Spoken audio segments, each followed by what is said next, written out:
Mayong buntag guys, mayong buntag sa tanan, happy Sabat, kanatong tanan. So, tagulong ta karon sa simbahan guys, kay adlaw man ron sa Sabado. Alam ka na mo mga adventista, mao gini ang adlaw nga sisimba namo. So, may padulong sa simbahan karon. Sa tanan nato ng mga pagkinabuhi, buluhaton, hanggang kinatong gayon ng Ginoo. Yang ato ang mga pagpaningkamot, mga igsoon, igala, kawang na siya. O gilik nato taga gayon ng Ginoo. Muna ang Ginoo nagpahinumdum ka nato. Sumala siyang mga sinulat.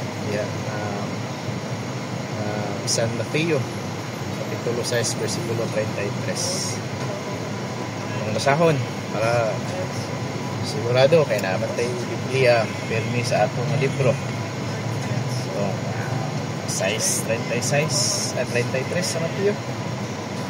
Basahon mga higala, mga igsoon ha. Ay, importante man siya. Ay, o, maningkamot ta, pag kinabuhi material, muna manarbaho ta, pag kinabuhi. O, ang atong espirituhanon, yung pag kinabuhi, di nato pakanon, pinagispulong sa Ginoo, maluya po ng mga igsoon. Higala. Mateo 6:33 atong basahon nagingon din 33 yun din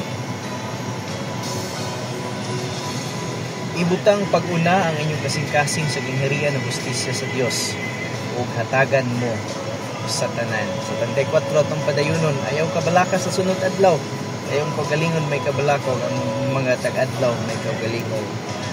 So, no, ining takna sa adlaw ng ipapahulay, adlaw ng pagsimba, atong ibutang atong adlaw, kasing-kasing, pinabuhi sa Ginoo, kay ang tanang mga butang, kining atong mga pagpaningkamot, panginahanglanon sa matag adlaw, sibugang na siya sa Ginoo mga kaibigan.